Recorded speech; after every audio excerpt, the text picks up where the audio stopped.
चलिए प्रारंभ करते हैं।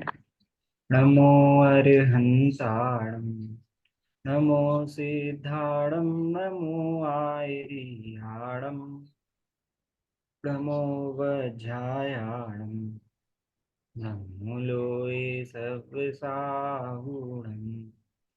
मङ्गलं भगवान् वीरो, मङ्गलं गौतमगणी, मङ्गलं कुन्दकुन्दाद्यो, जैनधर्मोऽस्तु मङ्गलम्। सर्वमङ्गलमाङ्गल्यं सर्वकल्याणकारकं प्रधानं सर्वधर्माणां जैनं जयतु शासनं, जैनं जयतु शासनं। जो एक शुद्ध विकार वर्ज अचल परम पदार्थ है, एक ज्ञायक भाव निर्मल नित्य निज परमार्थ है। जिसके दर्श वा जानने का नाम दर्शन ज्ञान है। ओ नमन उस परमार्थ को जिसमें चरण ही ध्यान है। निज आत्मा को जान कर पहचान कर जम कर अभी, जो बन गए परमात्मा पर्याय में भी वे सभी। वे साध्य हैं आराधना के सार हैं। नमन उन जिन देव को जो भव जलधि के पार हैं। भव चक्र से जो भव जन को सदा पार उतारती। जग जाल में एकांत को जो गई सदा नकारती। निज तत्व को पाकर भविक जिसकी उतारे आरती। नए चक्र में उपलब्ध नित्य नित्य बोधक भारती। नए चक्र के संचार में जो चतुर हैं प्रतिबुद्ध हैं। नव चक्र के संहार में जो प्रति समय सन्नद्ध हैं।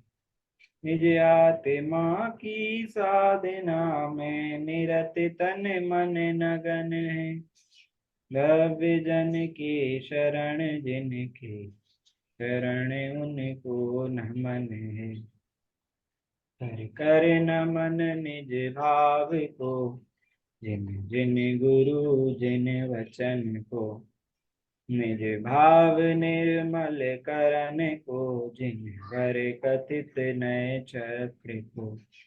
निज बुद्धि बल अनुसार प्रस्तुत कर रहा हूँ वेग जन। ध्यान रखना चाहिए यदि हो कहीं कुछ स्खलन। ध्यान रखना चाहिए यदि हो कहीं कुछ स्खलन। मेरी आवाज आप लोगों को आ रही है क्लियर? अरे क्लियर। जी। चलिए, तो हमारी चर्चा जो है वो नयों के स्वरूप के ऊपर चल रही थी, जिसमें हमने देखा था कि अनेकांतमयी वस्तु को समझने के लिए या अनेकांतमयी वस्तु का कथन करने के लिए हम जिनका प्रयोग करते हैं वे नय कहलाते हैं। तो जो नय होते हैं वो श्रुत ज्ञान का अंश होते हैं, सम्यक श्रुत ज्ञान का अंश होते हैं। और साथ में अगर वाणी में हम उनका प्रयोग करते हैं तो वाणी में भी नयों का प्रयोग होता है। सर्वज्ञ भगवान को नयों का प्रयोग नहीं होता। क्यों? क्योंकि उनकी जो वाणी होती है, एक तो वो शब्द मतलब अक्षरी नहीं होती है, अनक्षरी वाणी होती है, ओंकारमयी वाणी होती है। तो इसलिए उनको वचनात्मक नय नहीं होते। और चूंकि उनको केवल ज्ञान है तो वो अनंत धर्मात्मक वस्तु को एक साथ जान लेते हैं। इसलिए उनको जो ज्ञानात्मक नय हैं वो भी नहीं होते। क्योंकि हमारा ज्ञान इतना सामर्थ्यवान नहीं है कि अनंत धर्मात्मक वस्तु को एक साथ जान सके। इसलिए हमको इस अनंत धर्मात्मक वस्तु को जानने के लिए उसके खंड खंड करके जानना पड़ता है। लेकिन वस्तु तो जो है वो अभेद ही है, वस्तु में किसी भी प्रकार का भेद नहीं होता है। तो हमने ये देखा कि किसी भी क्रिया का नाम निश्चय या व्यवहार नहीं है, किसी भी वस्तु का नाम निश्चय या व्यवहार नहीं है। उसको जानने के जो अनेक अनेक एंगल्स हैं, और अ, अगर उसके बारे में हम बात कर रहे हैं, उसके बारे में अगर हम बता रहे हैं, तो उसको बताने में जो वक्ता की अपेक्षा है, वक्ता का जो अभिप्राय है, उसका नाम नय है। और इन सभी परिभाषाओं को हम आगे जो चैप्टर स्टार्ट करेंगे उसमें हमको बहुत ध्यान पूर्वक समझना पड़ेगा, तभी वो आगे हमको हमारी भूलें समझ में आएंगी। तो हम एक बार फिर से रिवाइज कर लेते हैं, क्योंकि लास्ट क्लास में मुझे नहीं लगता कि वो कनेक्शन बहुत अच्छा था, तो इस वजह से बहुत क्लियर नहीं होगा। इसलिए हम एक बार फिर से इनको देख रहे हैं। जितनी बार दोहराएंगे उतना अच्छा है। मैं भी पहले भी तो सद्भुत वाला विषय है ना, हाँ, सद्भुत व्यवहार न्याय जी और जी असद्भुत व्यवहार न्याय, जी जी, वो थोड़ा एक बार रिवाइज करवा दो। बिल्कुल। पहले भी हमने इस विषय को पढ़ा था, नए चक्र को पढ़ा था, और उसके बाद अभी पढ़ा है, तो अभी भी उतना ही इंटरेस्ट आता है जितना पहले पढ़ने में आया था। तो देखिए, सबसे पहले अलग अलग जो निश्चय और व्यवहार नए हैं, वो हमारे अध्यात्म के नए हैं। अर्थात अध्यात्म शास्त्रों को पढ़ने में सबसे ज्यादा इन्हीं का प्रयोग किया गया है। आप समय सारणी का स्वाध्याय करेंगे तो उसमें काफी जगह ये बताया गया है, निश्चय और व्यवहार न्याय का प्रयोग किया गया है। तो देखिए, कई सारे इसके लक्षण होते हैं, और अलग अलग जिनवाणी के वाक्यांशों में अलग अलग इनके लक्षणों का प्रयोग किया जाता है। ऐसा नहीं है कि एक ही लक्षण है वो सारे हमारे जिनवाणी के जो वचन हैं उनमें सब पर वो एक ही लक्षण लग जाएगा, ऐसा नहीं है। अलग अलग लक्षण इन निश्चय और व्यवहार न्यायों के लगते हैं, तो वो हमको समझना बहुत जरूरी है। देखिए, सबसे पहले परिभाषा या सबसे पहला लक्षण जो है वो क्या है कि अभेद को ग्रहण करे वह निश्चय, और भेद को ग्रहण करे वह व्यवहार, है ना। तो वस्तु मैंने जैसे आपको बताया कि अखंड है, तो अभेद वस्तु को जानना, पूरी एक अभेद वस्तु को एक साथ जानना, है ना, उसमें किसी भी प्रकार का भेद नहीं करना, तो यह कहलाएगा निश्चय नय। और जो उस अखंड अभेद वस्तु में भेद करे, गुण और पर्यायों का भेद करे। अब क्यों करे भेद? तो वैसे सिर्फ जानने के लिए या उसके बारे में कथन करने के लिए अगर उसमें हम भेद करते हैं तो वो क्या कहलाता है? व्यवहार कहलाता है। ठीक है। जैसे हम लोगों ने खीर तैयार करी, तो खीर तैयार, हम एक साथ खीर को बताएं कि भाई किसी को ये क्या है, ये खीर है, हमने अभेद को ग्रहण किया उसमें, तो वो हो गया निश्चय, है ना। और उसमें अब हम भेद करें कि ये किस किस से बनी है, तो क्या करेंगे फिर? हम उसमें बताएंगे दूध डाला था, चावल डाला था, शक्कर डाली थी, है ना, किशमिश डाली थी। और इस तरह से अगर हम उसको बताएं भेद करके, अब अभेद अखंड खीर है, उसमें कोई भेद नहीं है ना, खीर सबको मिला के ही बनी है। लेकिन जब उसको हम समझाते हैं तो फिर हमको ऐसे बताना पड़ता है। तो इस तरह से ये भेद को ग्रहण करे वह व्यवहार, और अभेद को ग्रहण करे सो निश्चय। ठीक है। फिर हम आत्मा मतलब की, अपन जैसे दूध शक्कर और चावल और ड्राई फ्रूट अगर ये बोलते तो ये व्यवहार हो जाता है, वो खीर बोलते एक एक एक कंपोनेंट बोलते तो वो निश्चय हो जाता है, जी राइट। जी जी, निश्चय होगा। हाँ, ये जस्ट एक एग्जाम्पल है, एक देश लगेगा, ठीक है ना। पूरा आप चाहें कि पूरा एग्जाम्पल बिल्कुल घटित हो जाए, ऐसा नहीं होता है। हम यहाँ आत्मा पे घटित करके जैसे बता देते हैं कि भाई आत्मा तो अभेद अखंड तत्व है ना, अनंत गुण स्वभावी अभेद अखंड आत्मा, ऐसा बोलना ये क्या है? निश्चय न है। निश्चय नहीं। ठीक है। क्यों? आत्मा अखंड है, उसके अंदर कोई ऐसा खंड खंड नहीं है। लेकिन अब किसी को भी आप समझाएंगे, जैसे अनवर भैया ने अभी अभी समझ लीजिए क्लास स्टार्ट करी, पहली बार सुनने आ रहे हैं, और बोलते हैं सुखी कैसे होंगे? बोलते हैं आत्मा को पहचान के सुखी होंगे। बोलते हैं आत्मा क्या चीज है? बोलते हैं अभेद अखंड अनंत गुण का पिंड, वह आत्मा है। समझ में आया क्या? पहली बार आएंगे तो नहीं आएगा समझ में। तो वो किसी को भी समझाने के लिए कि भाई अब कैसा है आत्मा, तो उसके लक्षण फिर हम अलग से बताएंगे कि भाई ये जो देख रहे हो ना, आप आंखें बंद कर लेते हो तो अंधेरा अंधेरा हो जाता है, कौन देखता है ना। आप किसी भी छोटे से जीव को चलते हुए देखते हो तो उसके अंदर वो कौन सी शक्ति है ना। आप वो जो छुई मुई का पौधा होता है उसका छूते हैं, जैसे ही वो बंद हो जाता है, तो ये क्या है, किस वजह से ऐसा होता है, क्या है उसके अंदर, बोलते ज्ञान दर्शन वाला आत्मा। अब ज्ञान और दर्शन जैसे अनंत गुण उसके अंदर पड़े हैं, लेकिन समझाने के लिए हमने उसमें भेद कर दिया कि वो समझाएंगे तो आसानी से समझ में आ जाएगा। तो समझाने के लिए उसमें भेद करना ये होगा व्यवहार। ठीक है। और देखिए वस्तु का अगर बात करें, यहाँ पे कहीं पे भी आएगा कि वस्तु में, द्रव्य में, तो वहां पर यही समझना कि आत्मा की बात चल रही है। वस्तु को समझाने के लिए मतलब आत्मा को समझाने के लिए। सारा का सारा जो अध्यात्म है वो किसके लिए है, वो आत्मा को समझने के लिए है ना। तो हम अन्य द्रव्यों की बात नहीं करें, पुद्गल को क्या करना है हमको समझ के, विशेष जान के, जितना होता है जानना कि भाई ये पर है और मैं स्व हूँ, तो बस इतना ही भेद ज्ञान के लिए हमको उतना ही जानना आवश्यक है। तो यहाँ वस्तु से, द्रव्य से हम अगर कहें तो क्या समझना चाहिए, कि आत्मा समझना चाहिए। ठीक है ना। अब देखिए, एक तो ये चीज हो गई निश्चय और व्यवहार की, भाई भेद करे सो निश्चय, भेद करे सो व्यवहार, और अभेद को ग्रहण करे सो निश्चय। अब इसी में एक और परिभाषा आती है, हम यहीं वापस चलते हैं कि भाई दो वस्तुएं, दो भिन्न वस्तुओं को एक बताता है, जो जो वस्तुएं दोनों भिन्न भिन्न है, दो द्रव्य भिन्न भिन्न है, और उनको एक बताना, वो क्या होगा, वो होगा व्यवहार नहीं। व्यवहार नहीं। और जो दो वस्तुएं बिल्कुल भिन्न भिन्न है उनको भिन्न भिन्न ही बताना, भेद करके बताना, ये तो भिन्न भिन्न ही हैं, ये क्या होगा, ये निश्चय नहीं होगा। एक ही वस्तु में भेद करेंगे तो वो हो जाएगा व्यवहार, और एक ही वस्तु को अभेद अखंड ग्रहण करेंगे तो वो हो जाएगा निश्चय। लेकिन दो भिन्न भिन्न वस्तुओं को अगर एक करेंगे तो परिभाषा पलट जाएगी, है ना। ये जीव और चेतन दोनों को एक बताना कि भाई ये कौन है, ये सर्वार्थ जी है, ऐसा बताना। तो भाई ये दो हैं यहाँ पे, एक भगवान आत्मा है, एक अनंत पुद्गल परमाणु में शरीर है ना। टोडरमल जी लिखते हैं मोक्ष मार्ग प्रकाशक जी में, प्रसिद्ध ज्ञानादि गुणों का धारी, है ना, अनंत शक्ति संपन्न, अमूर्तिक प्रदेशों का पुंज, वह भगवान आत्मा मैं हूँ। और प्रसिद्ध स्पर्श आदि गुणों का धारी, अनंत प्रदेशों का पिंड, अनंत गुणों का पिंड, ठीक है, वो अनंत परमाणुमय यह शरीर है।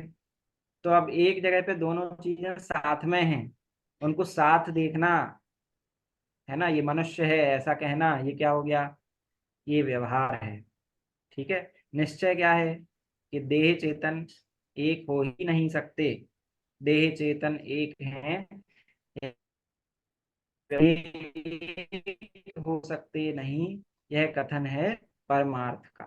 ये कभी भी एक नहीं हो सकते, समय सारणी की गाथा है, कभी एक नहीं हो सकते ऐसा कहना, ये है हमारा निश्चय, 7वें नंबर की गाथा है। ठीक है ना, समझ में आया। चलिए, तो इस तरह से दो हमको समझना है। अब आप कहेंगे फिर ऐसा क्यों बताया कि भाई देह और चेतन एक हैं, ये व्यवहार का कथन है, इनको एक क्यों बताया, अगर ये गलत है, सही नहीं है तो क्यों बताया, बताइए। इसके बारे में मैंने आपको बताया था, दोनों अलग अलग हैं फिर भी इनको एक बताया, जिनवाणी में ही बताया है। वही जिनवाणी बहुत हम लोग चीख चीख कर बोलते हैं कि भाई आत्मा और शरीर तो एक है ही नहीं, हो ही नहीं सकते, अपने और शरीर को एक मत मानो। और उसी जिनवाणी में ऐसा कथन आया है कि दोनों एक एक है, क्यों बताया है फिर, गलती हो गई क्या कोई। वो अज्ञानियों को जैसी भाषा में समझ में आता है वैसे समझाया। हाँ, नहीं तो उसका प्रयोजन क्या है, क्या समझाना चाहते हैं, दोनों को एक बता के कि भाई ये यहाँ पे अभी इस देह देवल में आत्मा विराजमान है, तो ये मनुष्य यहाँ पे बैठा है, तो इसको बताने का क्या अभिप्राय है। तो भैया व्यवहार से तो यही बोलना पड़ेगा ना कि जैसे कि आ, यहाँ पे मैं बैठा हूँ, अन्वय पढ़ाई कर रहा है, हम्म, ऐसा तो अपन डिफरेंशिएट नहीं हम्म, करेंगे मतलब हालांकि वो उसके है पीछे कि प्रयोजन एक, है। हाँ, मतलब उसके वो जीव अलग है, पुद्गल अलग है, लेकिन अभी एटलीस्ट अभी उसको बुलाने के लिए तो अन्वय ही बुलाना पड़ेगा ना। हाँ, व्यवहार चलाने के लिए एक तो बताया गया है, दूसरा क्या है, मुख्य अभिप्राय जिनवाणी का ये है कि अगर आपसे कह दिया कि दोनों सर्वथा भिन्न हैं, जीव और पुद्गल दोनों सर्वथा भिन्न हैं, तो भाई जैसे आप राख को मसल देते हैं तो उसके मसलने में आपको कोई दोष नहीं लगता, वैसे ही आप जीवों का समूह एक मुट्ठी में लेके मसल देंगे, उसमें आपको कोई दोष नहीं लगेगा, हिंसा का दोष नहीं लगेगा। इस उपाय में आचार्य अमृतचंद्र देव ने कहा है कि भाई जीव हिंसा से बचाने के लिए, हमारे आचार का पालन करने के लिए, चारित्र का पालन करने के लिए ऐसा कहा गया है कि भाई जीव और पुद्गल दोनों एक हैं। ठीक है ना। लेकिन इस बात को मानने के लिए नहीं बताया गया है। इस बात को अगर आप मान लेंगे कि जीव और पुद्गल एक हैं, वहां मिथ्यात्व हो जाएगा। व्यवहार के विषय को जानना तो है लेकिन मानना नहीं है, जानने के लिए है। ये जानेंगे कि भाई अन्वय जी को बुलाया तो अन्वय जी प्रेजेंट सर बोलेंगे, तो बस जानना ही है। अगर अन्वय जी ने अपने आप को शरीर ही मान लिया तो क्या हो जाएगा, मिथ्यात्व हो जाएगा, है ना। आपसे कहा जाए कि भाई देख के चला करिए, जीव मरते हैं, आप देख के चलेंगे तो पाप से बच जाएंगे। लेकिन अगर आपने मान लिया कि भाई ये जीव मेरे चलने से, मेरे मारने से कोई मरता है, मेरे बचाने से कोई बचता है, ये क्या हो जाएगा, ये मिथ्यात्व हो जाएगा, है ना। समय सार जी की बात है बहुत, जो लोग जिनका स्वाध्याय नहीं होता है उनको पचाने में इसको बहुत वो आता है। वो कहते हैं ऐसे कैसे होगा भाई, मैं तो किसी को बचा रहा हूँ, ये पाप कैसे है। बोले आपकी उल्टी मान्यता का पाप है कि आप बचा सकते हैं, है ना। आप मार सकते हैं, आप ना मार सकते हैं ना आप बचा सकते हैं। लेकिन अपेक्षा अपेक्षा जरूर खोलना, किस नए से सर्व शुद्ध शुद्ध निश्चय नए से देखेंगे तो आप ना किसी को मार सकते हैं ना बचा सकते हैं। व्यवहार नए से देखेंगे तो आप मार भी सकते हैं, क्योंकि अगर ऐसा नहीं होता तो फिर पाप का बंध किसी को नहीं होता, मारने का, हिंसा का पाप किसी को नहीं लगता। समझ में आया। तो इस तरह से दोनों नयों का प्रयोजन है जिनवाणी में। ऐसा नहीं है कि व्यवहार नय का कथन जो कि असत्यार्थ होता है, जिसको असत्यार्थ कहा जाता है, जिसको हेय कहा जाता है, उसको पूरी तरह से छोड़ देना चाहिए। समझने के लिए जब तक हम अपने आत्म स्वरूप में लीन नहीं हो रहे हैं तब तक व्यवहार नय भी जाना हुआ प्रयोजनवान है। ये ऐसा कथन आया है, जाना हुआ प्रयोजनवान, आई थिंक समय सार जी में ही व्यवहार नय को ऐसा कहा गया है।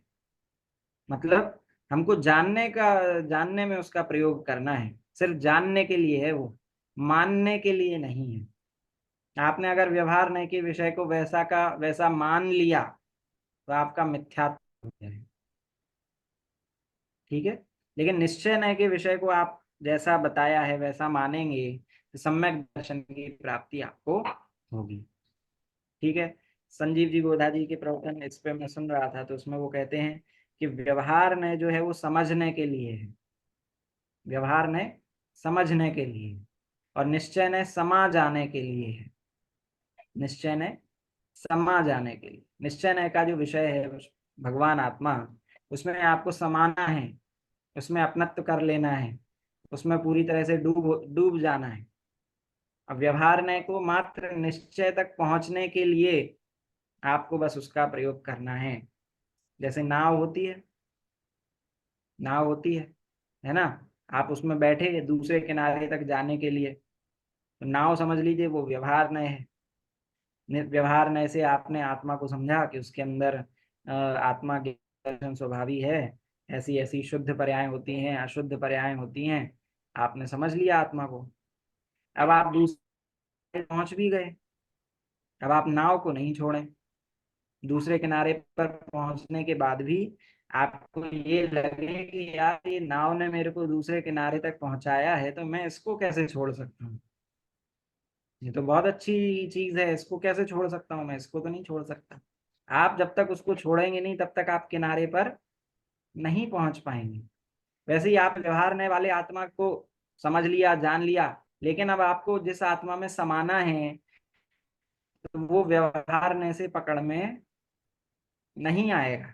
आप आत्मा को अगर राग द्वेष वाला ग्रहण करेंगे, है ना, मोह आदि मिथ्यात्व आदि विकार वाला देखेंगे, तो आपको वो सम्यक दर्शन की प्राप्ति नहीं होगी। ये सम्यक दर्शन का विषय वो राग वाला आत्मा है ही नहीं, है ना। सम्यक दर्शन का विषय तो क्या है? परम शुद्ध निश्चय का विषय, अखंड अनंत गुण स्वभावी, न भेद है न पर्याय भेद है, न शुद्ध पर्याय है न अशुद्ध पर्याय है। ऐसा उन सभी का पिंड अखंड जो आत्मा है वो हमारे परम शुद्ध निश्चय का विषय है। उसको ग्रहण करने से सम्यक दर्शन की प्राप्ति होती है। तो आप वहां पे भी अगर व्यवहार न लेके बैठेंगे कि भाई नहीं, हमको तो बताया था कि भाई राग द्वेष आत्मा के अंदर होते हैं, दृष्टि में नहीं लाना है आपको। होते तो हैं, लेकिन आपको उनकी दृष्टि नहीं करना, उनमें एकत्व नहीं करना। अगर उनमें एकत्व करेंगे तो सम्यक दर्शन की प्राप्ति नहीं होगी। बोलते अरे शुद्ध पर्याय भी इसके अंदर नहीं है, ऐसे आत्मा को आपको विषय करना है ना। केवल ज्ञान स्वभावी आत्मा, ऐसा करेंगे तो सम्यक दर्शन होगा क्या? बोलते नहीं, केवल ज्ञान की भी अनंत पर्याय निकलती हैं। ऐसे अखंड द्रव्य, वो अखंड द्रव्य मैं हूं। केवल ज्ञान स्वभावी आत्मा का मान लिया आपको हमने, तो क्या दोष आएगा बताइए? केवल ज्ञान की पर्याय तो एक समय की होती है, उसमें अगर एकत्व करेंगे तो फिर क्या करना होगा? फिर उसमें एकत्व करेंगे तो वो पर्याय गई, तो समझ लीजिए हमारा नाश हो गया, है ना। जो चीज प्रतिपल बदलती रहती है,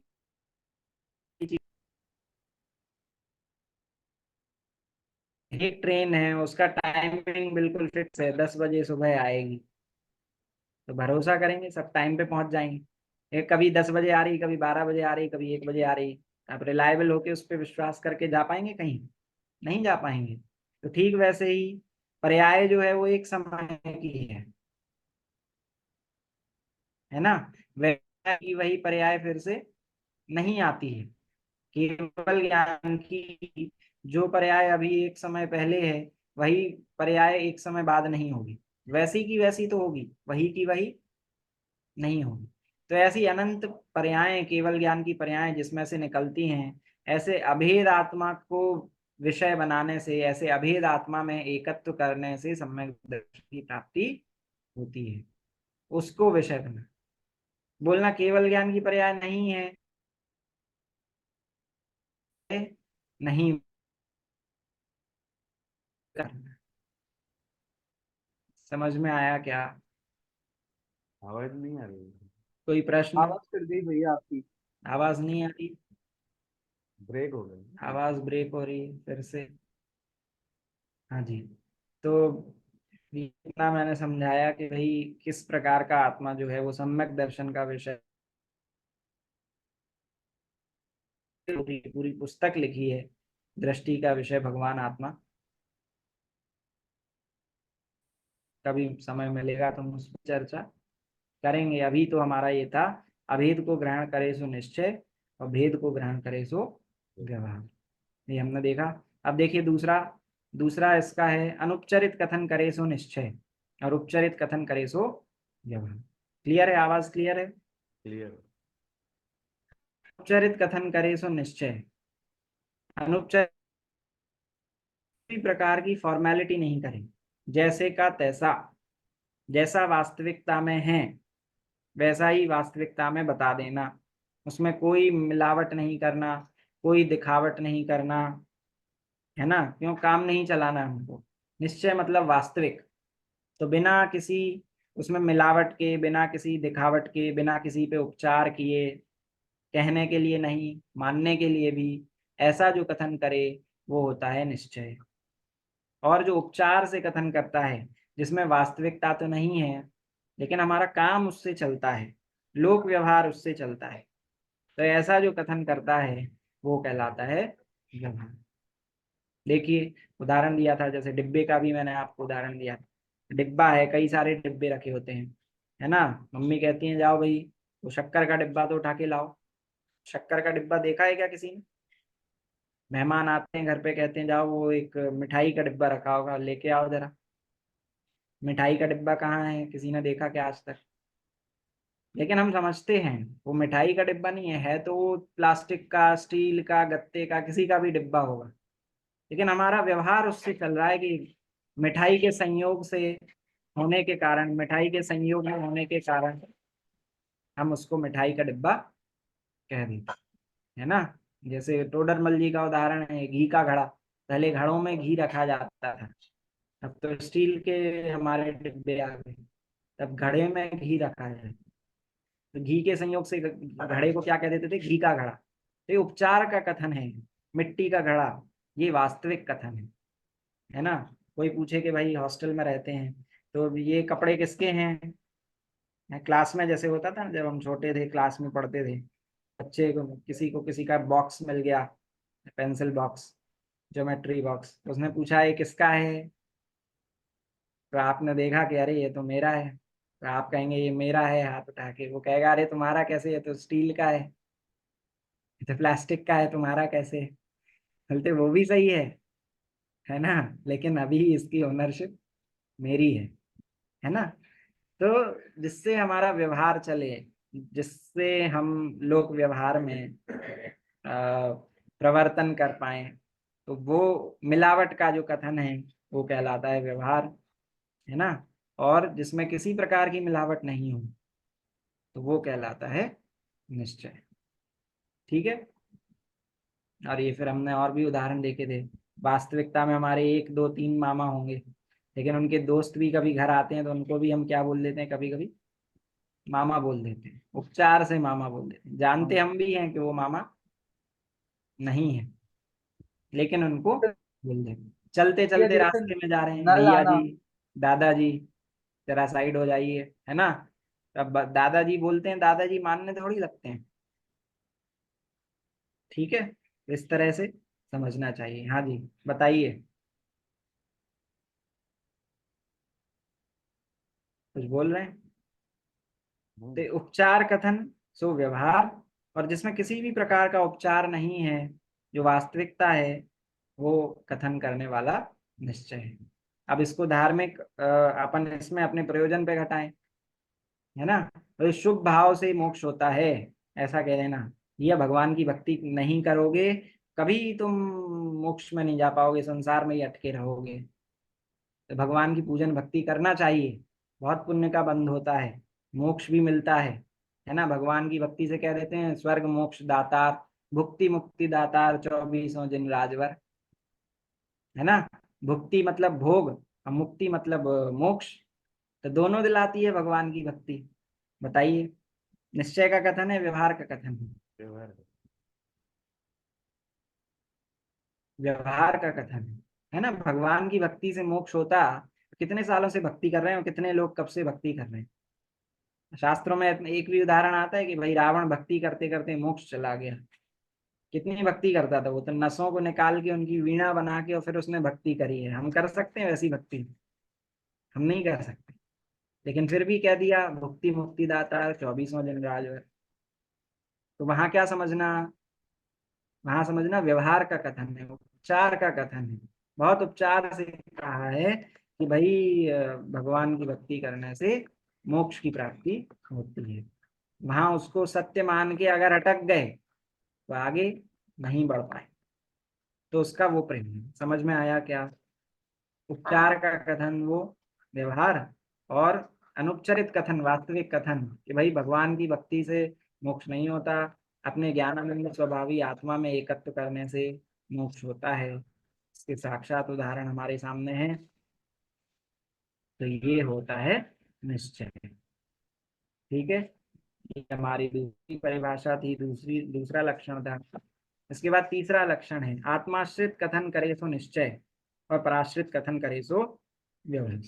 अब आपको समझाना है या समझना भी है किसी वस्तु को, आत्मा को समझना है। जो बिल्कुल बाहर से आया नया नया व्यक्ति होगा, तो उसको अगर हमको आत्मा समझाना है तो हम बिल्कुल उसको नॉर्मल कथन करके समझाएंगे कि भाई कहाँ आत्मा को बाहर ढूंढ रहे हो, क्यों जाता गिरनार, क्यों जाता काशी, घट ही में है तेरे घट घट का वासी। है ना, बोलते हैं ऐसा। तो वो घट कहाँ, ये देह देवल में आत्मा विराजमान है। ये आपने क्या किया, ये पराश्रित कथन किया है। शरीर के आश्रय से कहा है कि शरीर के आश्रय से कथन किया है कि यहाँ पंचेंद्रिय देह में ही आत्मा विराजमान है, तुम कहाँ बाहर होते हो, ये आत्मा बैठा है। तो आत्मा को समझाने के लिए बोलते हैं पंचेंद्रिय वाला आत्मा। ये कैसा कथन हो गया, पराश्रित कथन है ना, पराश्रित कथन, पर के आश्रय से कथन। और आत्माश्रित मतलब वस्तु के स्वयं के आश्रय से कथन करे, वस्तु को स्वयं से समझाए। बोलते हैं शरीर में भी आत्मा नहीं है, जो जानने देखने वाला है, जानने देखने वाले गुण किसके हैं, आत्मा के गुण। तो उनसे आत्मा को समझाना है ना, आत्माश्रित अर्थात वास्तविक। यहाँ आत्मा का कथन मतलब वस्तु की ओर से कथन करे, वो कथन करे सो निश्चय। और पराश्रित हार, ठीक है, दूसरे की ओर से वस्तु को समझाए, वो कथन करे सो। ठीक है, फिर हमने एग्जाम्पल भी लिया था कि भाई धर्म द्रव्य अधर्म द्रव्य की परिभाषा हम कैसे पढ़ते हैं। जो जीव और पुद्गल को गमन करने में सहायक हो वो धर्म द्रव्य, जीव और पुद्गल को जो ठहरने में सहायक हो वो अधर्म द्रव्य। ऐसे समझाते हैं हमने अभी तक, ऐसे ही समझा। भैया ये पराश्रित परिभाषा है, व्यवहार नहीं की ओर से हमने समझाया। जीव और पुद्गल को सहायक मतलब जीव और पुद्गल की अपेक्षा से हम समझा रहे हैं। तो भाई स्वाश्रित परिभाषा क्या होगी, कि गति हेतुत्व आदि अनंत गुणों का पिंड जो होता है वो क्या कहलाता है, धर्म द्रव्य। कि गति हेतुत्व उसका स्वयं का गुण है, इसमें जीव और पुद्गल की अपेक्षा नहीं है ना। तो इस तरह से समझाना, स्वाश्रित कथन करना वो कहलाएगा निश्चय, पराश्रित कथन वो कहलाएगा व्यवहार। ठीक है, समझ में आया। इसके बाद हमने देख भी लिया था कि भाई सच्चा निरूपण करता है वह निश्चय, उपचरित निरूपण करता है वह व्यवहार। यदि सत्यार्थ निरूपण करता है वो निश्चय, और असत्यार्थ निरूपण करता है वह व्यवहार। यहाँ असत्यार्थ का अर्थ झूठा नहीं समझना चाहिए। असत्यार्थ हमने कहा तो भाई झूठा ही हो गया, व्यवहार नहीं, ऐसा नहीं है। अगर आप कहेंगे कि भाई शुभ भाव में किंचित भी धर्म नहीं होता, मंदिर आने में कोई धर्म नहीं है, तो जीव क्या ग्रहण कर लेगा, स्वच्छंदता ग्रहण कर लेगा। बोलते मंदिर जाने में धर्म है ही नहीं तो मंदिर क्यों जाना, घर बैठो बढ़िया आराम से एसी में आईपीएल देखो, क्या मतलब है मंदिर जाने से। तो वो बोलते हैं कि मंदिर, इस बात को मानना कि मंदिर जाने से भी धर्म नहीं होगा, मंदिर जाना भी शुभ भाव। लेकिन आप वैसे ही प्रवर्तन करने लगे, मंदिर जाना ही छोड़ दिया और कहाँ चले गए, अशुभ भाव में चले गए, तो आपको कोई भी वहाँ आईपीएल देखते देखते तो सम्यक दर्शन की प्राप्ति नहीं होगी। सम्यक दर्शन की प्राप्ति तो मंदिर में भगवान के सम्मुख हो सकती है, समव शरण में होती है। वैसे तो देखा जाए सम्यक दर्शन जो होता है वो तीर्थंकर भगवान के पाद मूल में ही होता है, क्षयिक सम्यक दर्शन। ठीक है, तो सम्यक दर्शन प्राप्त करना है तो आप, विषय तो आपको निश्चय का बनाना पड़ेगा, लेकिन वो भी आप भगवान के सामने ही कर पाएंगे, देव शास्त्र गुरु के चरणों में ही कर पाएंगे। घर पे बैठ के अशुभ भाव में, है ना, बाहर मौज मस्ती करते हुए सम्यक दर्शन की प्राप्ति नहीं कर पाएंगे। तो व्यवहार नय का विषय जो है वो असत्यार्थ है, लेकिन झूठा नहीं है। काम चलाने के लिए हम व्यवहार नय का ही प्रयोग कर रहे हैं। जिनवाणी जो है वो व्यवहार नय से ही भरी पड़ी है, व्यवहार नय का ही कथन उसमें अधिकांशतः मिलता है। निश्चय नय का बहुत कम कथन है, लेकिन उसमें से हमको समझना चाहिए कि व्यवहार नय का कथन मात्र काम चलाने के लिए है, असत्यार्थ है। उसको सत्य मान के बिल्कुल उसमें अगर प्रवर्तन करने लग जाएंगे तो फिर कभी भी हम सुखी नहीं हो पाएंगे। अभी हम और आगे चल के देखेंगे इसके ऊपर, है ना, कि भाई आदिनाथ राजा ऋषभ देव के कितने पुत्र थे, कितनी पुत्रियां थी राजा ऋषभ देव के, 101। हाँ, राजा 100 ऋषभ देव पुत्र थे के और तो 2 दो ही पुत्र पुत्र थे थे, ना। 2 पुत्रियां थी और 2 पुत्र थे, है ना। अब एक एक तरफ, और अगर आपने ऐसे ही मान लिया राजा ऋषभ देव के 2 पुत्र और 2 पुत्रियां थी, अभी तो भगवान बन गए वो, फिर भी हम कहते हैं उनके दो पुत्र थे, दो पुत्रियां थी, नंदा सुनंदा उनकी पत्नी थी, अभी भी कहते हैं। तो किस नए से कहते हैं? ये व्यवहार नए से कहते हैं। थे ही नहीं, ऐसा तो नहीं है। अगर ऐसा कह देंगे तो फिर वो इतने सारे महापुराण, अपने आदि पुराण, इनकी रचना कैसे होती? नहीं हो पाती रचना। तो वो बताने के लिए असत्यार्थ कथन है, झूठा कथन नहीं है। लोक में किसी को बताना होगा तो बताएंगे कि भाई बाहुबली हमारे ही आदिनाथ भगवान के बेटे थे, ऐसे ही बोलेंगे। तो निश्चय जो है वो सत्यार्थ कथन करेगा। वो हम समझते हैं कि भाई कोई किसी का पुत्र नहीं, कोई किसी की माता नहीं, कोई किसी का पिता नहीं, है ना।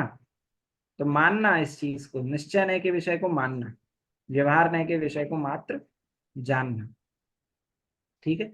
फिर भूतार्थ और अभूतार्थ, इसका भी बहुत प्रयोग आता है। समय सार भी में यही बताया है कि निश्चय नय जो है वो भूतार्थ है, व्यवहार नय जो है वो अभूतार्थ है। तो ये भूतार्थ और अभूतार्थ का क्या अर्थ है? ये भूतार्थ अर्थात जिसके आश्रय से मुक्ति की प्राप्ति हो वह भूतार्थ है। निश्चय नय जो है वो भूतार्थ है। इसका मतलब क्या हुआ? कि उसके विषय का आश्रय करने से मुक्ति की प्राप्ति होती है। व्यवहार नय अभूतार्थ है, इसका अर्थ क्या हुआ? व्यवहार नय के विषय का आश्रय करने से मुक्ति की प्राप्ति नहीं होती है। भूतार्थ का आश्रय लो, इसका मतलब क्या हुआ? आत्मा अपना भूतार्थ है, उसका आश्रय। अभूतार्थ का आश्रय छोड़ो, आत्मा के अलावा शेष द्रव्यों में जो हमने अपनापन कर रखा है उनका आश्रय छोड़ो, ऐसा समझना चाहिए। ठीक है। तो निश्चय नय वो भूतार्थ है, व्यवहार नय वह अभूतार्थ है। ठीक है। इसके बाद मोक्ष मार्ग प्रकाशक में भी अब हम आगे चर्चा करेंगे इन परिभाषाओं के ऊपर, किस तरह से कथन के आधार पर ये बताया है। अभी हम थोड़ा चर्चा करते हैं व्यवहार नय के भेद और प्रभेदों की। ठीक है। व्यवहार नय देख लीजिए, सबसे पहले तो दो प्रकार का है, एक सद्भूत व्यवहार नय और एक असद्भूत व्यवहार नय, है ना। और इन्हीं सद्भूत और असद्भूत में हम दो दो और भेद कर देते हैं, तो अनुपचरित सद्भूत हो जाता है, उपचरित सद्भूत हो जाता है, और यहाँ असद्भूत में भी अनुपचरित असद्भूत हो जाता है और उपचरित असद्भूत हो जाता है। ठीक है। इस तरह से चार प्रभेद जो हैं वो व्यवहार नय के हो जाते हैं। ठीक है। अब ध्यान से सुनिएगा, हम बिल्कुल बाहर से स्टार्ट करते हैं, है ना। इस सद्भूत और असद्भूत के बाद अब ये देखिए, बाहर से स्टार्ट करते हैं। देखिए आत्मा तक पहुंचना है हमको, लेकिन बहुत बड़ा व्यवहार बाहर चल रहा है, उसको जानना भी आवश्यक है। सबसे पहले आता है उपचरित असद्भूत व्यवहार नय। बाहर से हम धीरे अंदर आत्मा तक पहुंचेंगे। उपचरित असद्भूत व्यवहार नय है, वो संयोगों को अपना बताता है, संयोगों को अपना बताता है। देख लिखा है, भिन्न क्षेत्र वाले पृथक संयोगों से संबंध बताता है, जिनसे हमारा क्षेत्र में भी कोई संबंध नहीं है। ये शर्ट है, ये शर्ट है, ये चश्मा है, वो किसका है? मेरा है। अब ये संयोग है, संयोगों को अपना बताएगा। गाड़ी किसकी है? ये हमारी खड़ी है। ये मंदिर किसका है? ये जैन मंदिर है, हम जैनियों का है। सम्मेशकर जी किसके हैं? हमारा क्षेत्र है। अब जिनसे हमारा शरीर से कोई मतलब, जिनसे हमारा प्रदेशों से कोई लगाव नहीं है, प्रदेशों से वो बिल्कुल भिन्न है, उनको एक करके बताना किसके हैं? ये हमारे हैं, ऐसा कहना, है ना। ये व्यवहार हमारे यहाँ बताया। माता पिता की सेवा करनी चाहिए, देव शास्त्र गुरु का अनादर नहीं करना चाहिए, है ना। ये किस नय का कथन है? इनको अपना बताना। उपचरित असद्भूत व्यवहार नय। ठीक है। उपचार से क्यों कहा? क्योंकि क्षेत्र भिन्न है, बहुत ज्यादा फॉर्मेलिटी करनी पड़ती है इनके साथ हमको, इसलिए इनको उपचरित कहा। असद्भूत क्यों कहा? क्योंकि ये हमारे प्रदेशों की सीमा से बाहर हैं। ठीक है। आत्मा के प्रदेशों से इनका संबंध नहीं है, इसलिए असद्भूत। वस्तु में नहीं है, इसलिए असद्भूत। व्यवहार नय क्यों है? क्योंकि दो भिन्न वस्तुओं को एक बता रहा है। बताया था मैंने आपको, दो भिन्न वस्तुओं को एक करके बताता है, वो क्या कहलाता है? व्यवहार नय है। तो ये दो भिन्न वस्तुओं को, दो से अधिक भिन्न वस्तुओं को एक करके बता रहा है, वो इसलिए असद्भुत। व्यवहार नय, दो है ना। बिंदु वस्तु को एक बताना असद्भुत है। हाँ, ये व्यवहार है। जिन मंदिर और अपना वैसे तो कोई देखा जाए कोई संबंध नहीं है, छूट जाता है जिन मंदिर जब देह छूटती है तो, लेकिन फिर भी जिन मंदिर को अपना बताना, है ना, पुत्र को अपना बताना, ये किस नय का कथन है? उपचरित असद्भूत व्यवहार। उपचार है क्योंकि फॉर्मेलिटी है, असद्भूत इसलिए कहा क्योंकि हमारे आत्मा में इसका वस्तु में नहीं है, हमारे आत्मा के अंदर ये एक में एक नहीं है, असद्भूत है ना। आत्मा के हमारे क्षेत्र में भैया। हाँ, हमारे आत्मा के प्रदेश में नहीं है, नहीं तो जैसे अभी जो प्रदेश शरीर भेद है, है। हाँ, तो हमारा जो शरीर है, तो वो, लेकिन वो आत्मा से तो भिन्न है, लेकिन हमारे क्षेत्र में तो वो वो एक क्षेत्र अवगाह संबंध है, संयोग संबंध है मात्र। वास्तविकता में देखा जाए तो वो भी संबंध, जब देह छूटती है तो क्या होता है, 1 2 3 समय के लिए आत्मा और देह भिन्न होते हैं कि नहीं होते हैं, भिन्न हो है जाए। ना। तो वो क्षेत्र से भिन्न है, जिसको सीधी बात समझ लीजिए, जिसको हम बहुत आसानी से बदल सकते हैं। सबसे आसानी से हम उपचरित असद्भुत व्यवहार नय के विषय को बदल सकते हैं। भिन्न वस्तुएं हैं बिल्कुल, वस्त्र बदल सकते हैं बड़ी आसानी से, है ना। और मंदिर आज यहाँ जाते थे कल वहां जाने लगे, वो भी बदल सकते हैं। घर बदल सकते हैं, बड़ी आसानी से बदल सकते हैं। ये उपचरित असद्भुत व्यवहार नय का विषय ऐसा ही है, इसको बड़ी आसानी से बदला जा सकता है। ये उपचरित असद्भुत व्यवहार नय का, ठीक है।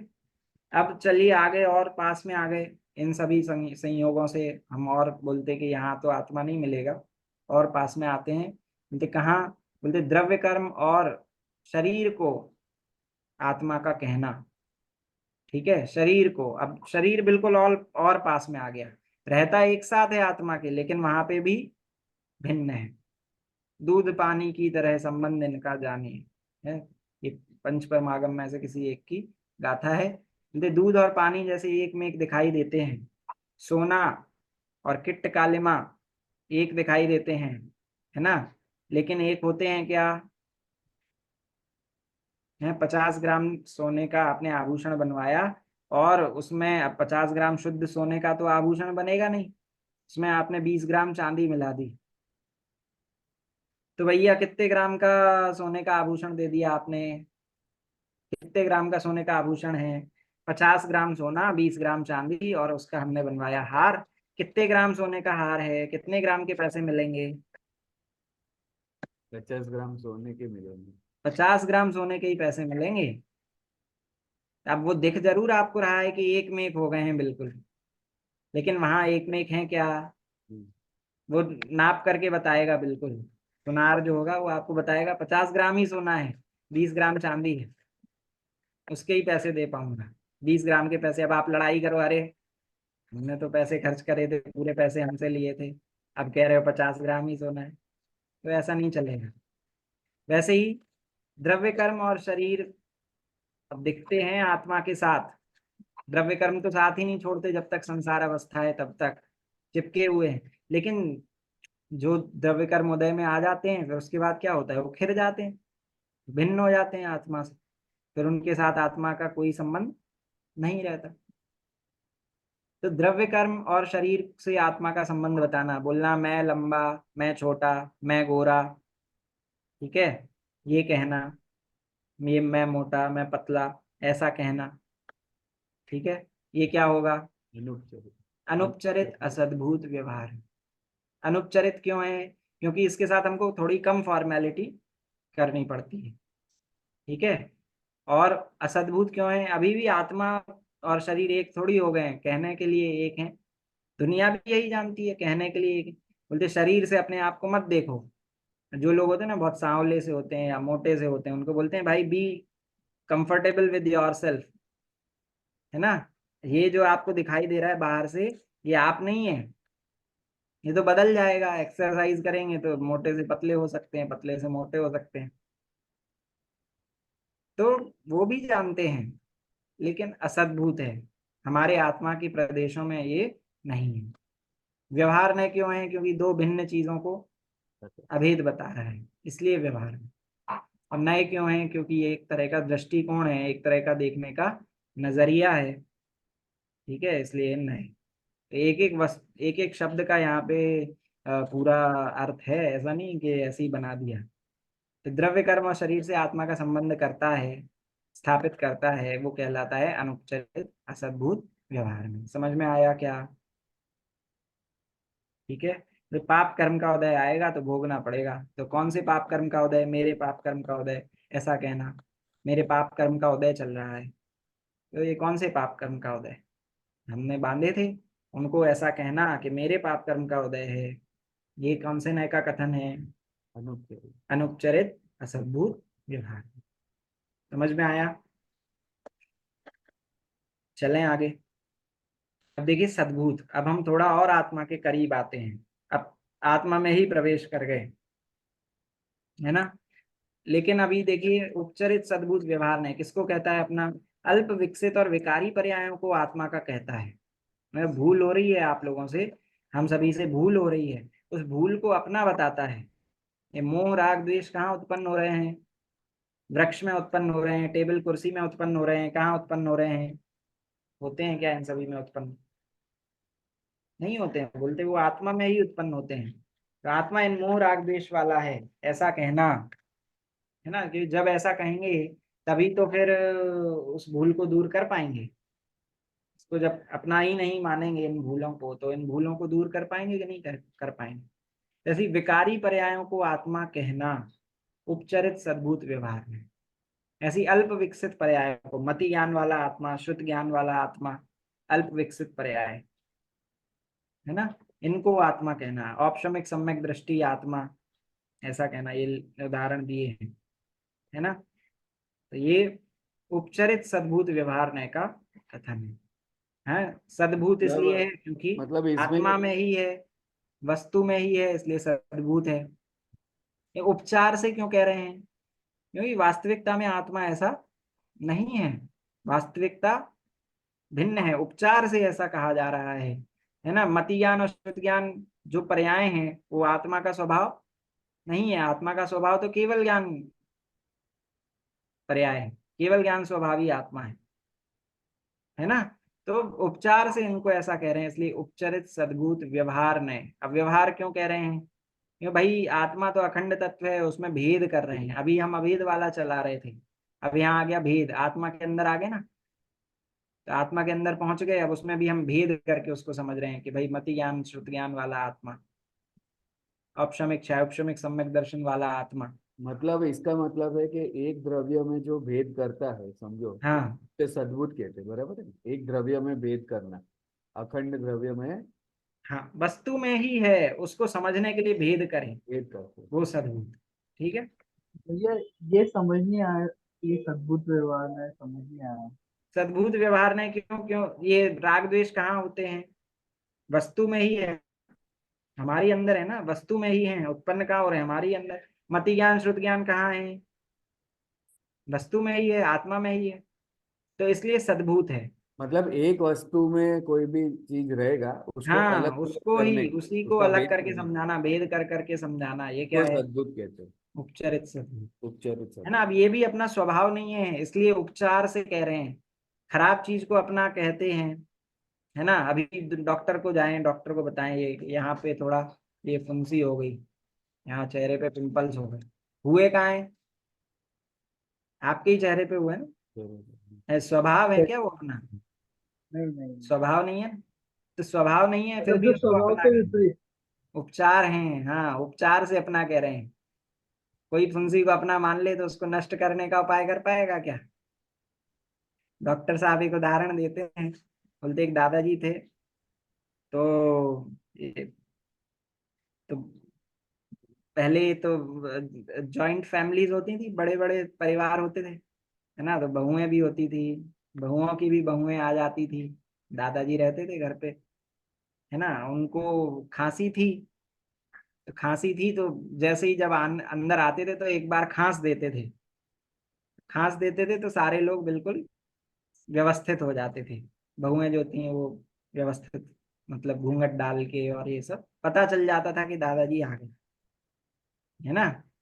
खांसी थी तो खांस देते थे तो व्यवस्थित हुए। फिर एक दिन दादा पहुंचे उनके घर पे, दादा ने हालचाल पूछे, कैसे हैं? सब बढ़िया? बोलते हाँ सब बढ़िया। बोलते खांसी हो रही है, बोलते खांसी का इलाज कराओ, नहीं तो ये क्या रोग में परिवर्तित हो जाएगी। बोलते अरे कम से कम व्यवस्था तो बनी रहती है घर की, तो खांसी बनी रहने दो, दिक्कत नहीं है। अब खांसी को अगर बनी रहने दें तो क्या बन जाएगी वो? खांसी अगर बहुत टाइम तक चल जाएगी तो वो ही बड़ा रोग बन जाएगी।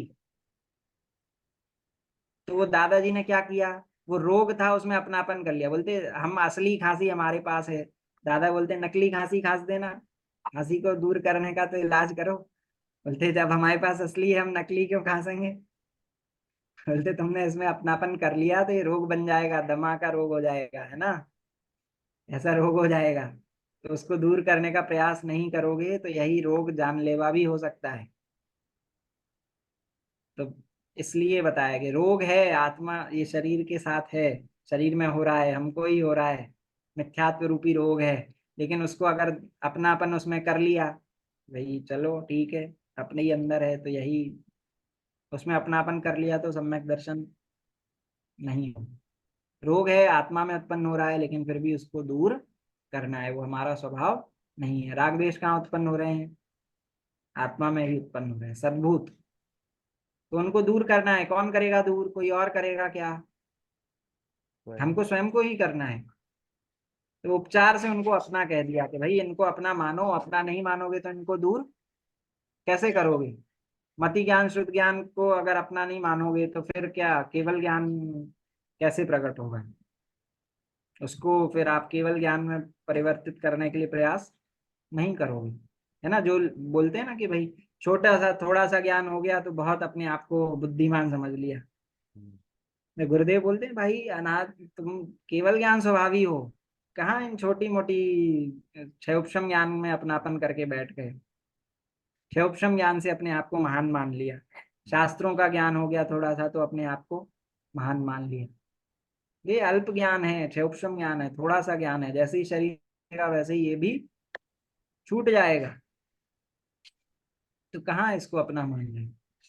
तो ये उपचरित सद्भूत व्यवहार ने ऐसा कहता है, ये शास्त्र ज्ञान वाला आत्मा, है ना, मोह राग द्वेष वाला आत्मा, क्रोधी आत्मा, ये उपचरित सद्भूत व्यवहार ने का कथन है। समझ में आया? ये लिखे हैं यहाँ पे। ठीक है, अब हम आत्मा के अंदर पहुंच गए हैं, सद्भूत। अब देखिए अनुपचरित सद्भूत व्यवहार नहीं क्या बताता है? गुण भेद और विकसित पर्यायों को, पूर्ण विकसित पर्यायों को आत्मा का बताता है। ठीक है, गुण भेद और पूर्ण विकसित पर्यायों को आत्मा का बतलाता है। क्या मतलब हुआ? आत्मा के अंदर तो कोई भेद नहीं है, ठीक है, लेकिन उसको भेद करके समझाता है। क्यों भेद करके नहीं समझाएंगे तो समझ ही नहीं पाएंगे। और पूर्ण विकसित पर्यायों को भी आत्मा का बताता है। पर्याय हैं, भेद हैं, पर्यायों को भेद भी कहा जाता है ना। लेकिन पर्यायों को भेद सिर्फ समझने के लिए उनको बताया जाता है। ठीक है, जब आप दृष्टि करेंगे, दृष्टि के विषय में वो पर्याय भी नहीं आती हैं। अपनापन करेंगे तो आप केवल ज्ञान पर्याय में, अभी मैंने आपको बताया था थोड़ी देर पहले, उसमें आप अपनापन नहीं कर सकते। तो ये शुद्ध पर्यायों को अपना बताता है। केवल ज्ञानी आत्मा, अनंत सुखी आत्मा, ज्ञान दर्शन सुख वाला आत्मा। क्यों बताता है? समझने के लिए बताता है। तो ये अनुपचरित सद्भूत व्यवहार का कथन है।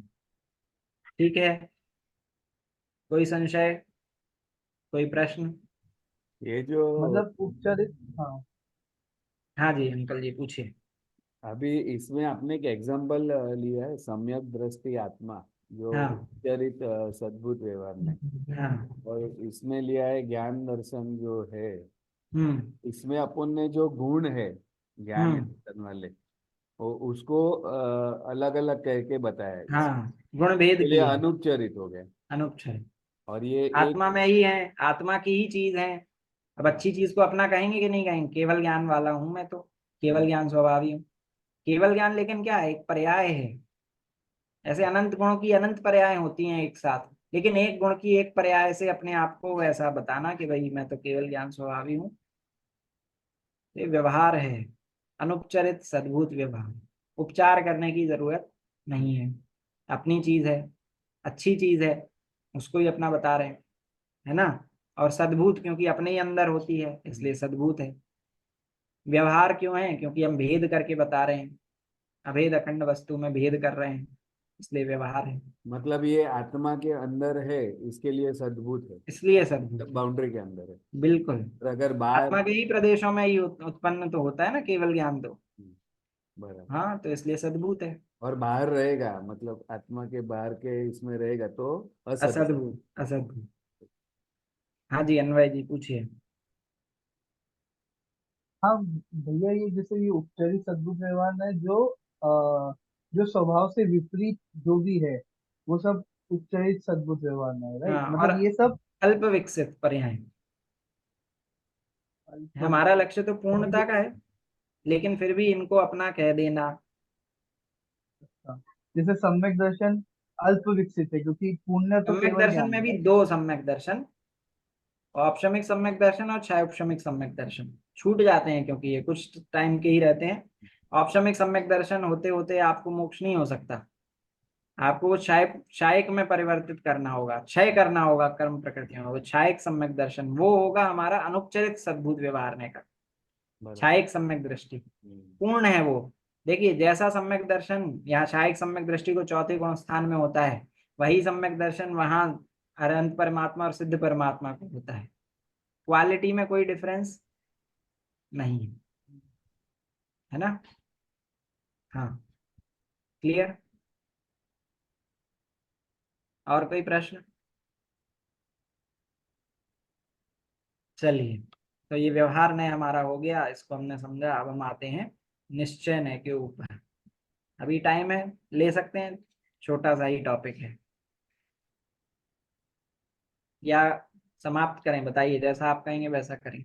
उसको मतलब लास्ट टाइम भी थोड़ा फास्ट ले लिया था निश्चय हाँ, में। लास्ट टाइम भी फास्ट लिया था, ये थोड़ा, इसे एक बार देखें। अब हाँ थोड़ा वॉइस ठीक है ना, तो अब दिक्कत नहीं होगी। बस करते हैं, 5 मिनट 10 मिनट और लगेंगे। ठीक है लोग। अब निश्चय नय हमने देखा था, निश्चय नय का जो कार्य है वो क्या है? वो अभेद करके बताना है। ठीक है, भेद करके नहीं बताना है, अभेद करके बताने वाला वो निश्चय यहाँ पे बता रहे हैं। अब निश्चय नय, अशुद्ध निश्चय नय सबसे पहले आता है। दो निश्चय नय होते हैं वैसे, अशुद्ध निश्चय नय और शुद्ध निश्चय नय। अशुद्ध और शुद्ध, तो अशुद्ध तो अकेला है, अशुद्ध निश्चय नय अकेला है। वो क्या बोलता है? द्रव्य को अशुद्ध पर्यायों से अभेद देखना। द्रव्य में तो कोई अशुद्धता नहीं है, गुणों में भी कोई अशुद्धता नहीं है, पर्याय में अशुद्धता है। तो उन अशुद्ध पर्यायों को आत्मा का कहना, ठीक है, ये क्या है? अशुद्ध निश्चय है। द्रव्य को अशुद्ध पर्यायों से अभेद देखना। देखिए, बताया है रागी आत्मा, रागी आत्मा, राग से अभेद देख लिया। मिथ्या दृष्टि आत्मा, मिथ्यात्व से अभेद देख। विकारी जीव, अज्ञानी, संसारी, दुखी, पापी, क्रोधी, ये क्या है? अशुद्ध निश्चय है। अब आप कहेंगे भाई इसका विषय तो वो हमारा उपचरित सद्भूत से मिल रहा है। तो वहां हमने क्या किया था? वहां पे हमने वो व्यवहार ने इसलिए था, उसमें हमने भेद किए थे, है ना? भेद करके समझे थे, आत्मा के ही अंदर थे वो सारी चीजें, लेकिन उनमें भेद करके अलग अलग करके हम समझ रहे थे, जैसे इसलिए रागी वो द्वेषी व्यवहार। आत्मा, यहाँ जैसे, अभेद कर रहे हैं, बराबर। इन्हीं स्वरूप आत्मा को देख लिया। हम्म, तो ये अशुद्ध निश्चय है। क्रोध आत्मा, ये अनुपचरित सद्भूत, सॉरी उपचरित सद्भूत व्यवहार का कथन हुआ। क्रोध वाला आत्मा, क्रोध अलग है, आत्मा अलग है, दोनों को एक कर दिया, तो क्या हो गया? उपचरित सद्भूत व्यवहार में दो भिन्न वस्तुओं को एक कर दिया, है ना? लेकिन यहाँ क्रोधी आत्मा, आत्मा को ही क्रोधी बता दिया, दोनों को अभेद कर दिया कि क्रोधी आत्मा ये क्या है? अशुद्ध निश्चय है। समझ में आया? नहीं अब भैया, अशुद्ध निश्चय में भी ऐसा नहीं समझ लेना इसका विषय, अशुद्ध निश्चय का विषय अगर हम इस पे इसके विषय में अपनत्व कर लेंगे तो सम्यक दर्शन होगा, वो आएगा बिल्कुल लास्ट में। परम शुद्ध निश्चय का विषय है, जिस आत्मा तक हमको पहुंचना है। देखिए, एक देश शुद्ध निश्चय है, अब दूसरा है शुद्ध निश्चय है। उसके तीन भेद हैं, एक देश शुद्ध, साक्षात शुद्ध और परम शुद्ध। बोलिए। एक देश हाँ, शुद्ध, परम साक्षात शुद्ध, शुद्ध, साक्षात शुद्ध, और तीसरा परम शुद्ध। एकदम शुद्ध। ठीक है। एक देश शुद्ध क्या करता है? द्रव्य को आंशिक शुद्ध पर्याय का भेद देखना, आंशिक शुद्ध पर्यायों को आत्मा का बताना, इनसे अभेद देखना कि आत्मा तो इन रूप ही हो गया, ऐसा बताने वाला एक देश शुद्ध निश्चय। देखिए, समकिति आत्मा, एक देश शुद्ध पर्याय है समकिति, ऐसा कहना। अणुरति आत्मा, चौथे से 12वें गुणस्थान वर्ती आत्मा, छायोक्षमिक भाव वाला आत्मा, सम्यक ज्ञानी आत्मा, अवधि ज्ञानी आत्मा, महाव्रती आत्मा। अब ये क्या है? आंशिक शुद्ध पर्याय है। इन रूप आत्मा को देखना, इनसे अभेद करके आत्मा को समझाना, ये क्या होगा? एक देश शुद्ध निश्चय है।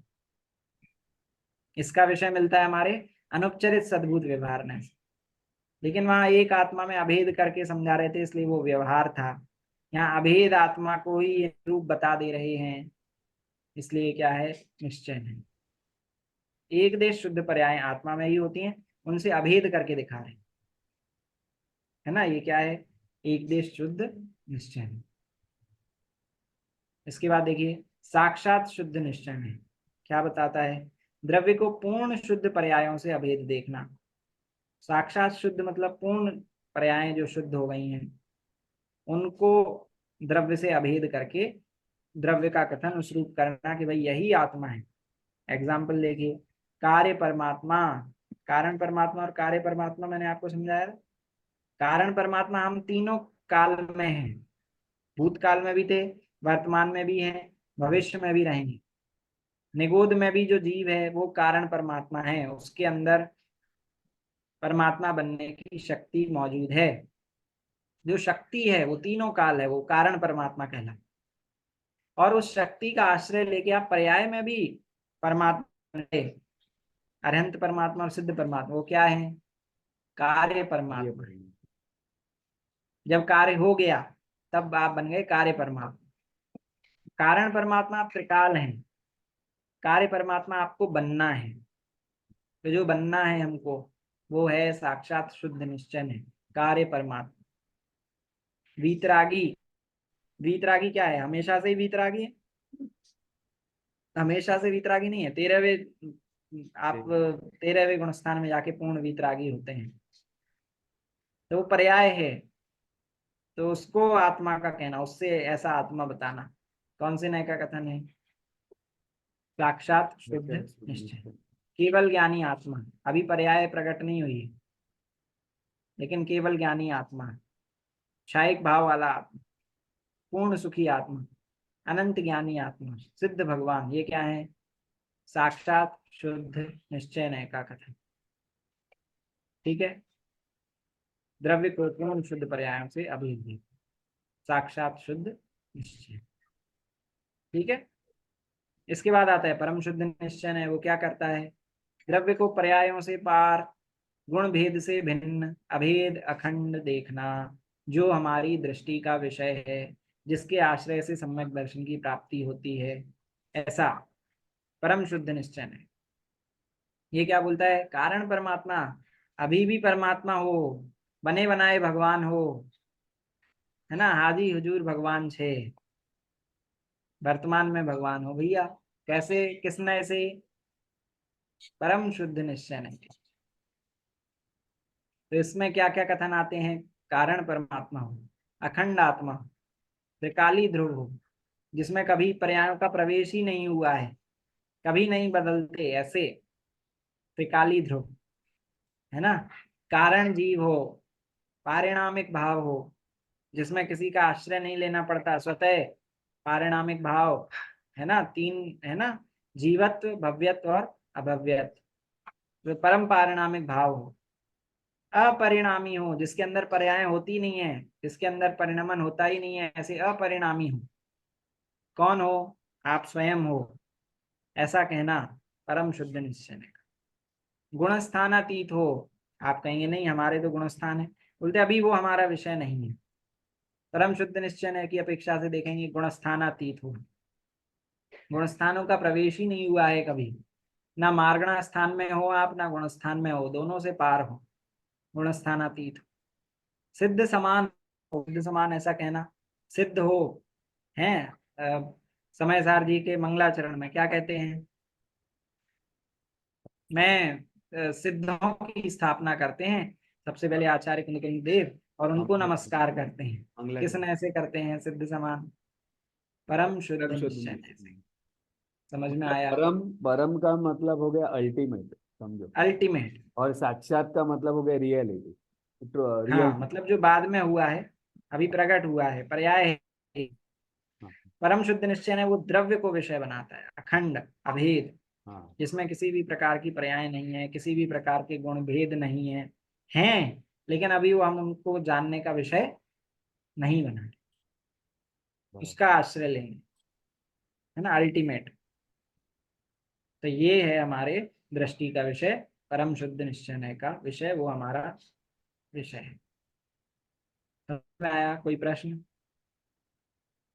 चलिए। भैया जी एक देश और साक्षात वाला उससे मिक्स हो रहा है, एक व्यवहार देश, नहीं से। एक देश शुद्ध पर्याय होंगी जो पूर्ण शुद्ध नहीं है, आंशिक शुद्ध है, वो एक देश शुद्ध निश्चय नहीं होगा। एक देश मतलब पार्शियल, पार्शियल वाला, पार्शियल। हाँ, पार्शियल। पार्शियल शुद्ध निश्चय। और साक्षात शुद्ध मतलब जो पूर्ण शुद्ध जैसे है। कि ये चौथे से 12वां गुणस्थान अपन लेते हैं, हाँ, वो मतलब वन पार्ट है, पार्शियल है वो। पार्शियल शुद्धता है, और सही है। अगर 1 से 14 ले लेंगे तो पूरा आ जाएगा, पूर्ण हो जाएगा। 13वां 14वां साक्षात शुद्ध निश्चय है। ठीक है। नहीं भैया जी वो व्यवहार नहीं जो है ना, व्यवहार में से मैच हो रहा है। सही बात मैच है। हो रहा है। देखिए, व्यवहार में क्या होता है? अभेद अखंड वस्तु में भेद बताता है ना। हमने ये देखा था कि भेद बताता है, सो व्यवहार। तो ये व्यवहार ने के विषय को छोड़ना है, इसलिए बताया गया। अब यहाँ हम निश्चय नय के विषय में आ गए, तो निश्चय नय में भी हमको आत्मा तक पहुंच गए ना, अभेद अखंड करके बता रहे हैं कि भाई इन वाला आत्मा है ना, ये चीजें आत्मा में ही है, आत्मा की ही पर्याय हैं, तो इनमें अखंडता करके बता रहे हैं, इन्हें दृढ़ता से बता रहे हैं कि भाई कैसा आत्मा, भाई अभेद अखंड, ये केवल ज्ञान स्वभावी आत्मा है ना, केवल ज्ञान पर्याय वाला आत्मा, क्षायिक भाव वाला आत्मा। तो हम इनमें और दृढ़ता से आत्मा को समझ के ग्रहण कर सकें, इसलिए बताया। ठीक है। और परम शुद्ध निश्चय है तो ऐसा है कि उसको हमको आश्रय लेना है ना। तो इस तरह से कि परम शुद्ध निश्चय का जो विषय है उसका हमको आश्रय लेना है, वो दृष्टि का विषय है, और वो तो किसी भी व्यवहार से आपके पार है। अब एक और चीज अब आपको बताएंगे आगे चल के, मैं इसको थोड़ा और सुनूंगा, उसके बाद फिर मैं इस पर चर्चा करूंगा कि जैसे जैसे हम ऊपर ऊपर चढ़ते जाते हैं, वैसे वैसे नीचे के व्यवहार, नीचे के नए हमारे सारे व्यवहार रूप होते जाते हैं, है ना। समझ में नहीं है क्या। जैसे परम शुद्ध निश्चय की अपेक्षा देखा जाए तो साक्षात शुद्ध निश्चय व्यवहार होगा, है ना, व्यवहार है। और नीचे आए तो एक देश शुद्ध और व्यवहार है, और अशुद्ध निश्चय है और व्यवहार है। जैसे जैसे ऊपर जैसे ही निकाह होते जाएंगे, अभी हम इसके ऊपर और डिटेल में चर्चा आगे करेंगे। ठीक है। चलिए, ये थी, मैं एक बार फिर से आपके इसमें कुछ और प्रश्न मैंने इसमें ऐड किए हैं, ये उनसे ही ये और मैं कर दूंगा, तो आप सभी लोग करिएगा, इनको सॉल्व करिएगा, आंसर उसमें दीजिएगा, तो अच्छा रहेगा। ठीक है, हमारी भी प्रैक्टिस हो जाएगी। चलिए, तो इस तरह से आज हमने निश्चय और व्यवहार नय के स्वरूप को समझा है। इसमें से हम परम शुद्ध निश्चय नय के आत्मा को अपने ज्ञान का विषय बनाएं, शीघ्र सम्यक दर्शन की प्राप्ति करें। इसी मंगल भावना से आज की चर्चा को हम यहीं विराम देते हैं। जिनवाणी स्तुति।